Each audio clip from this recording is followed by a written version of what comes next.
I just had dinner and gotten in my car. I don't remember whether or not I turned on the ignition, but the next thing I saw were these little flames. They were only about 2 or 3 inches high. They were coming out of the defroster vents. I never heard any noise. I just saw the flames reflected against the windshield. Now remember, I asked myself, why is my car on fire?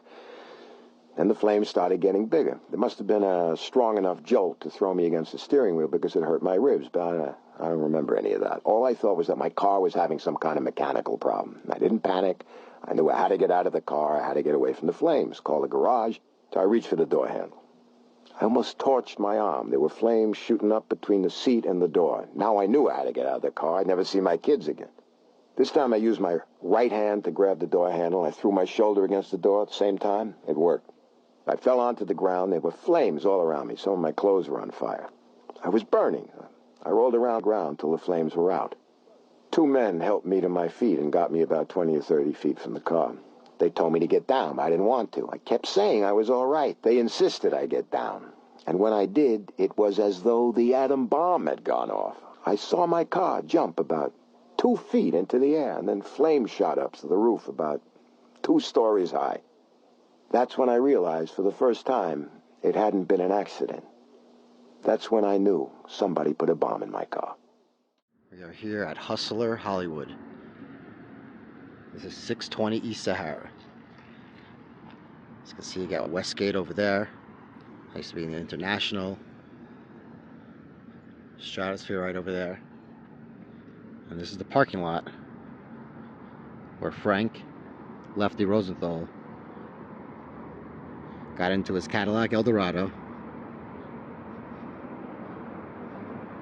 on October 4th, 1982. There was a bomb installed under the seat of his vehicle. There was an attempted murder on his life. A lot of speculation eventually that it might have been from his longtime friend, Anthony Spilotro.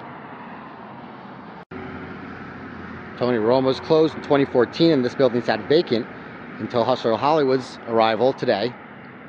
I'm reading this all from the Las Vegas Sun. I'll connect this article in the description. Rosenthal, the legendary casino executive and mob-connected sports handicapper, survived the bombing of his 1981 Cadillac Eldorado in the parking lot shared by Tony Romo's 620 East Sahara Avenue location, October 4th, 1982. Rosenthal was taken to a hospital with minor burns on both legs, his left arm, and on the left side of his face, according to the Sun. Police at the scene of the bombing said Rosenthal refused to sign a crime report or discuss the matter with investigators. Authorities credited a metal plate underneath the driver's seat of Rosenthal's Cadillac with saving his life by diverting the explosion. Cadillac Eldorado had a balancing problem that was affecting the car's handling, and GM installed this plate to correct that problem. This was from a retired journalist that was driving past. So I drove past the Tony Romo's and I heard this huge boom. A guy was getting out of a car, sort of smoky, and his hair was standing on end. This was the Marie Callender's. I believe I also heard there was 2 FBI agents eating in here when they heard the bomb go off. Frank Rosenthal got out of his car shouting, "They're trying to kill me, they're trying to kill me." But when Borders asked Rosenthal who was trying to kill him, she said he immediately just shut up. The report goes on to say that former Nevada Governor Michael Callahan, then executive editor at the Las Vegas Sun, who had just eaten dinner at Tony Romo's, walked up to Rosenthal and said something to the effect that Frank obviously was having a rough night. No one was ever charged for the murder attempt. Rosenthal soon left Vegas and lived in California before settling in Boca Raton. He continued his sports betting until his death from a heart attack in 2008.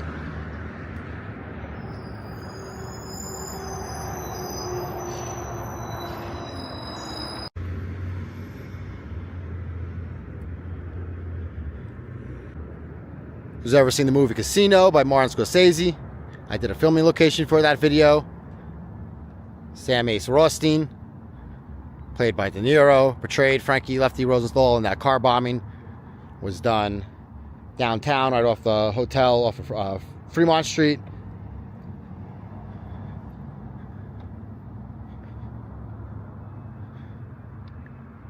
I'll connect that casino filming location video to this one.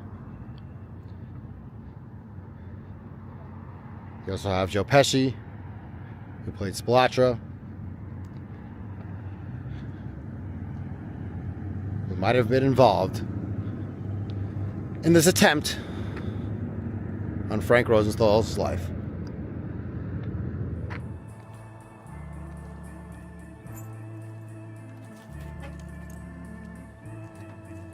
The town will never be the same. After the Tangiers, the big corporations took it all over. Today it looks like Disneyland.